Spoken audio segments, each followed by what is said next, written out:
You're listening to the Piano Pod, where we talk to the brightest minds in the industry about how they're bringing the piano into the 21st century. Last time, we spoke to concert pianist Min Kwon about her early experiences as a student at Curtis and Juilliard and her latest project, the America Beautiful Piano Variations. And now, the conclusion. Who do you consider your biggest artistic influences then? It's interesting. When I got married earlier on, I would always sneak out and watch these YouTube. YouTube was very new at the time, and I would spend until like 2, 3, 4 a.m. just surfing. And because it was such a resource of performers or ensembles or orchestras, Vienna Philharmonic, how many times can we listen to them live? But there's like whole resource online. And my husband got so mad because, I'm always like up, doing this. And it looks like it's something bad, but no, actually I was just listening to music. And even to this day, that was like 17 years ago, but even to this day, I do the same thing. And he gets mad sometimes, but I'm telling you this because he said, "Do you like this that much?" And I say, yes, I do. So I think my influence is all of these things. I'm truly fascinated with all aspects, all performers. Now I'm really into opera. And because I have to put on a opera gala in September for my CME. And so, I can't say this is language or it's a concert that I've gone, or I'm familiar with. Of course, I know all the standard one, but I'm now really listening and watching so many different things, singers, and it's just fascinating to me, that whole repertoire, and it's very different than instrumental, right? So it's another outlet of what we do as a musician. I wanted to be a conductor so badly. And when I stood in front of Curtis Orchestra as my final exam, that dream was shattered because I my stick was shaking like this, and everybody's looking at me. And I'm like, oh my God, what am I going to do? At least at the piano, you can hide if you're, you can try to control your shaking hand or whatever. But yeah, playing the piano and conducting was one of my dreams. Or I love orchestral repertoire. I love the sound. And so I think the key is not to be limited by our instrument and the space that we have here, and that's, I think, what limits us. And of course, being in conservatory, going to competitions, I was in that place also where I just got stuck here, how to play this, and I have to say, as a musician, that was one of my least happy, joyful times. Actually, at times I was miserable because I really felt this. I don't think this is why I want to be a musician.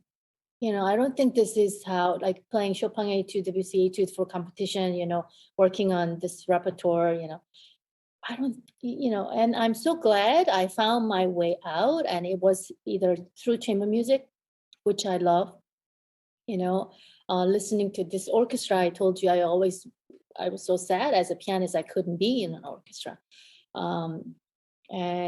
And always programming, producing, planning events, concerts with other musicians.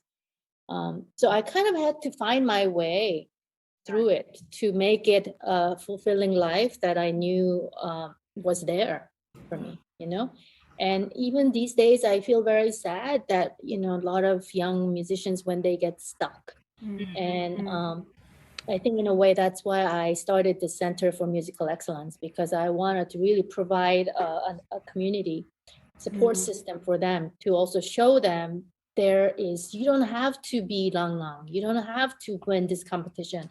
And even when you do, that's not the end of it. It doesn't mean you're immediately going to be happy and successful.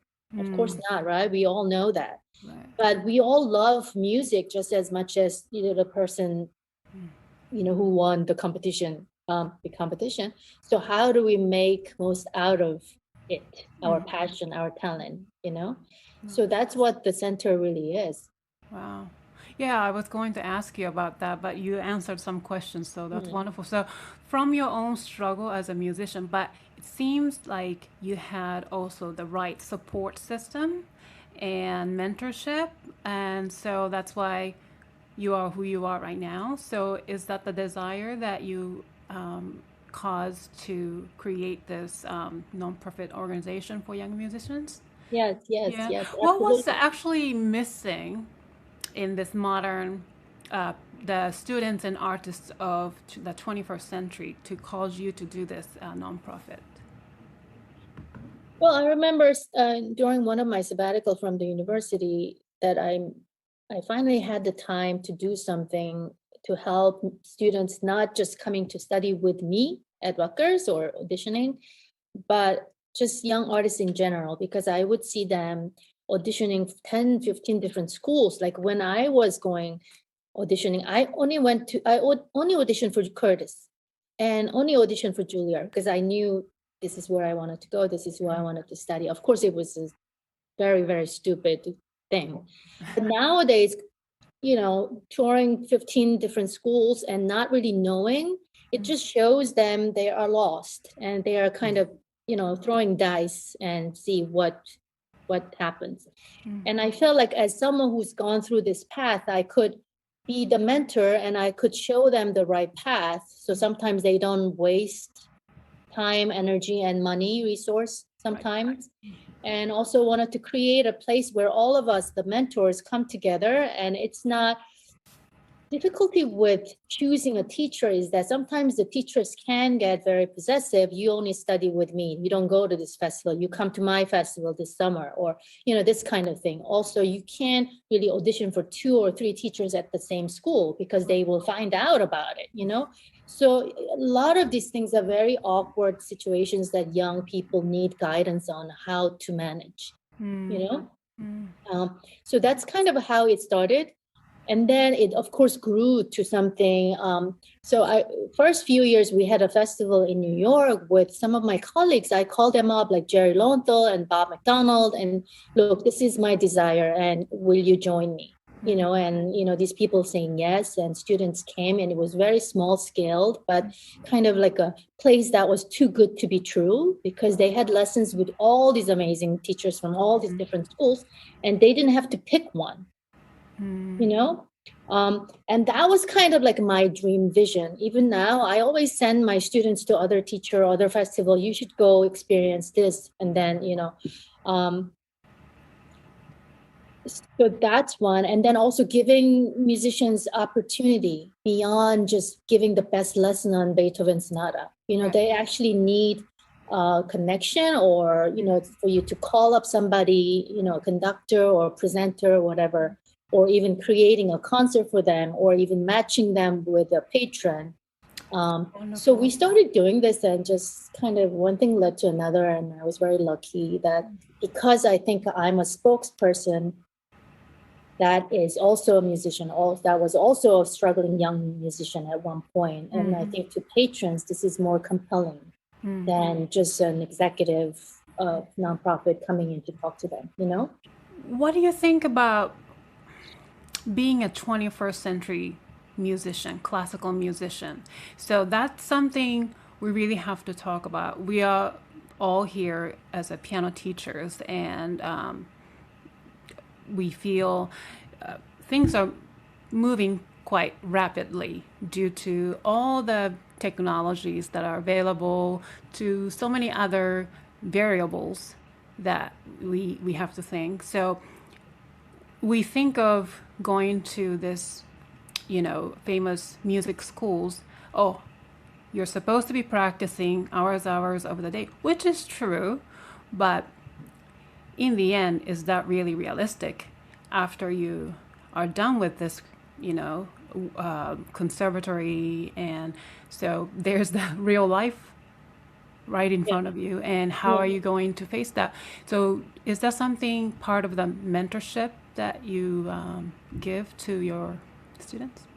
Yeah, sure. I think so. And I think pandemic last couple of years actually brought all these questions to kind of more forefront urgency, because a lot of musicians, young artists are now struggling.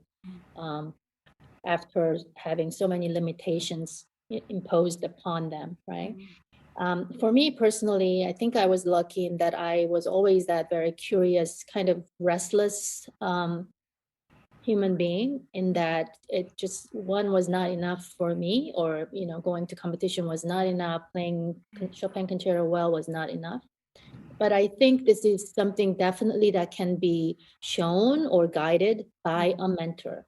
I think important thing is for young musicians to not be sidetracked by short-term goals, meaning, let me do this jury well, let me get an A, or let's get this degree, because that really is not what being a musician is all about. And I think that kind of goal is what makes them trip and fall,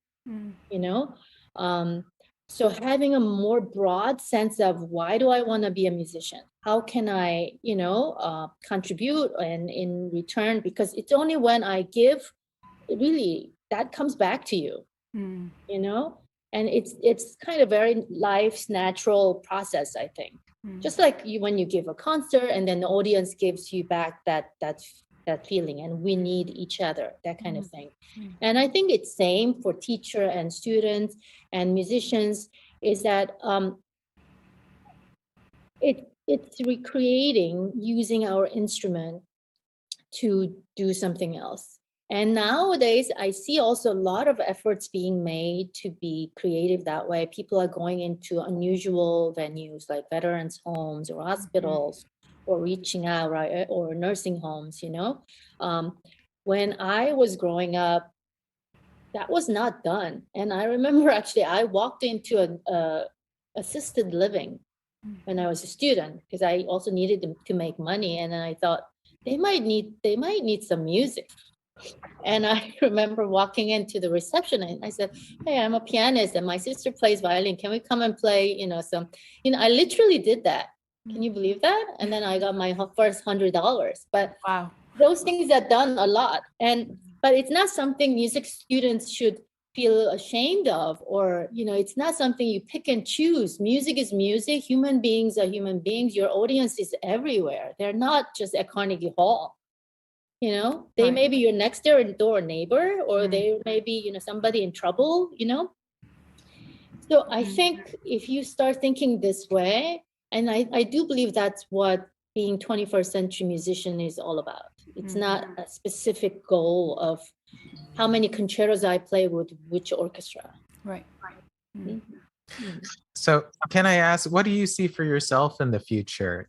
Do you have any interesting projects coming up, or things that are still in the idea phase? We would love to hear about them. Yeah, I always have ideas and projects in my mind. That's why I don't sleep at night, because it's so exciting to be True musician. And many projects, of course, don't really happen, but still, it's a process, because one thing leads to another. I really believe in that. So it's never wasted, idea, creativity is never wasted, So I'm still finishing and continuing this America Beautiful project, and hopefully, more people will even want to come on board. And, when I filmed it, it's first time learning, first time performing, first time filming. And so think about it, so it's not really fair to compare to, let's say, a very famous pianist playing same concerto 200 times. Yeah. So I'm not there yet, but I want to be there by playing these new pieces as much as I can, and to do justice to the vision of each piece, the composer, right? So that's one. And as artistic director and also executive director of CME, it's a non-stop work of fundraising, reaching new patrons, new friends, and connecting our young musicians, also scouting for new talents, which I'm doing with opera singers now, and putting on events. September 25th, we have our annual gala. And with pandemic, we used to do it indoor in a concert hall, continued by like a ballroom, dinner at a hotel or something like that. But as of last year, we moved it to outdoor. So it's like a fall festival. It will take place near where I live in the countryside in Bedminster, New Jersey. And our friend who has this 100-acre outdoor it's a meadow overlooking the hill and the mountains. It's just really beautiful, dreamy. And we're going to have a stage set up with orchestra. Half is opera gala, half I'm going to play Beethoven choral fantasy with our orchestra and choir. And, it's like a family event. And also there's going to be food truck, silent auction, arts and craft, vendors. You know what I mean? It's just, again, using music to bring people together and just everyone having a good time. And we also have a bluegrass band opening the act for the classical. So it's just not just one type of music either. It's just all kinds. And we're going to have sushi roll to hot dog and donuts to pizza. So again, all kinds of food there. We want to come. We want to be a part of that. That's to exciting. Alcohol, Me bourbon too. tasting, to apple cider. So yeah, that's kind of my kind of event. I am in that not minimalistic. I'm like maximalistic. More the better, more the merrier. And this is gonna be that kind of festival. So again, and we have what's called Crystal Society members. So that's more by membership, more exclusive group of friends, and we gather monthly. It could be house concerts or wine tasting, and it's just, and we always feature our young musicians, so for them to get to know them intimately. And so it's like building community, building friendship, and what better ways to do it than through, music. Wow, this is really exactly how I have imagined. You again, even though I have known you basically from watching you, on the social media, but I think you're just such a passionate and authentic person, that you share your love, your passion, and you want to help people. And I also know that I believe your husband is a doctor, right? I remember watching this interview on GQ. Is that? And it was your husband. Oh, wow, yeah. Clara, I'm so impressed.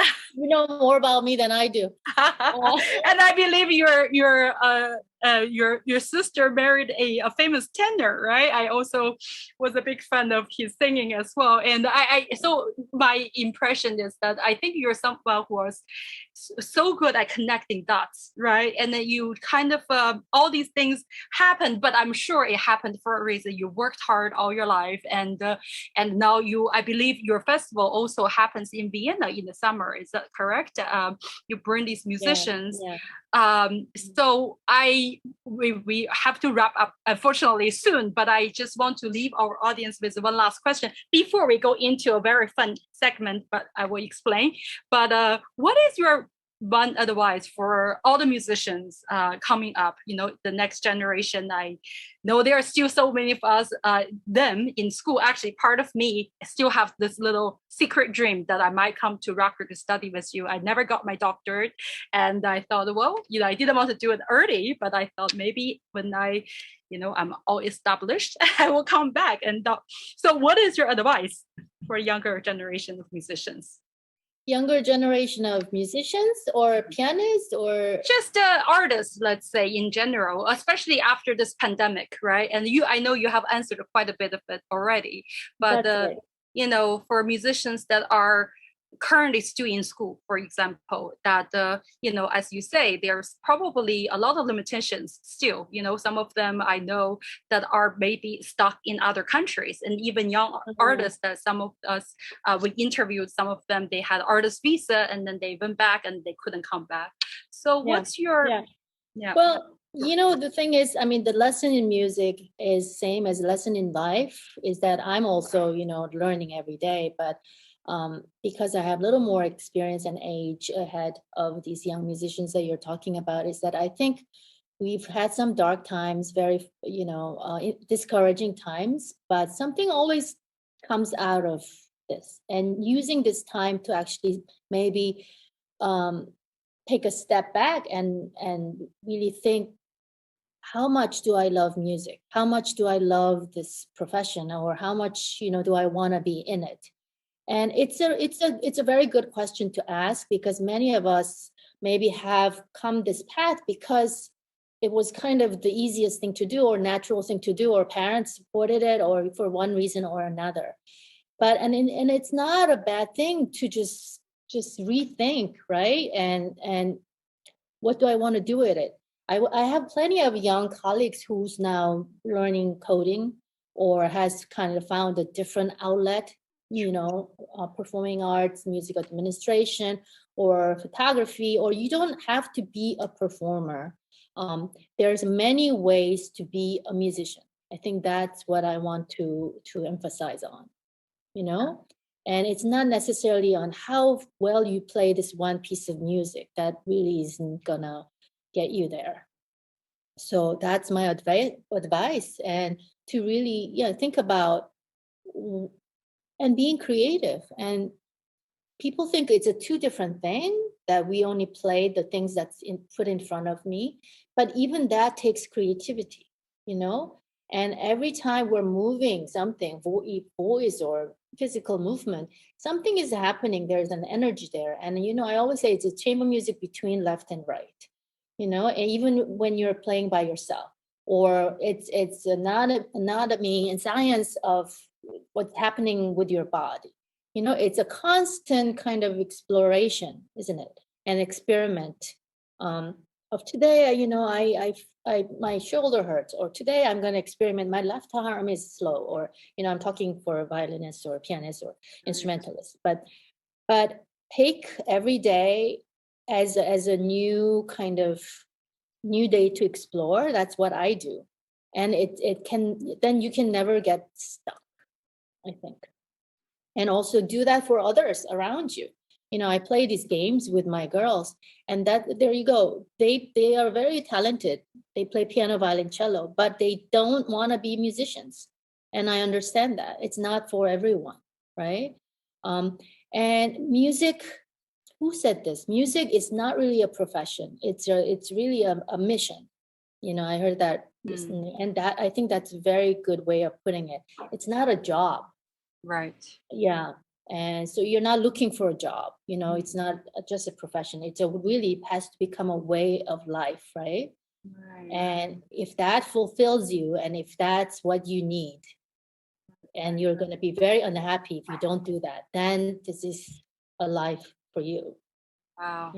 Yeah. That is so beautiful. Thank you. I'm sure our audience would really appreciate all these insightful thoughts and ideas. I remembered one of the younger colleague I used to work with, William O. I believe he also did his PhD or DMA at Rutgers, and violinist, and he also is now a quite well-known photographer. And so that's right. Yeah. Right. I know both of all of his siblings. We all went to Kansas. I mean, they were much younger, but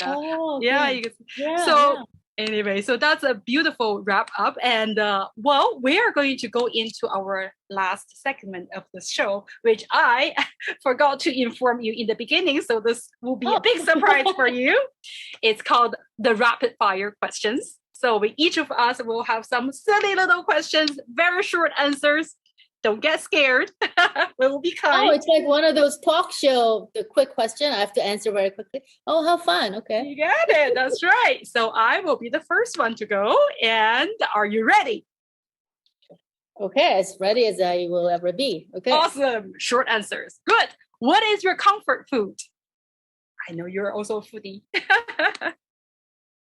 Oh my God. Why does that stop me right now? Porridge. Oh my God. Like burungi in Korean.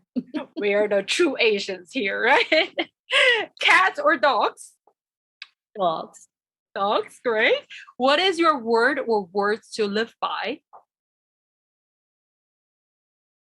Oh, life is short. Got it. What is the most important quality you look for in people? Modesty. Beautiful. What is the worst quality in people that you want to stay away from? Arrogance. Ding, ding, ding. Great. All right, my turn. Name 3 people who inspire you, living or dead. Schubert,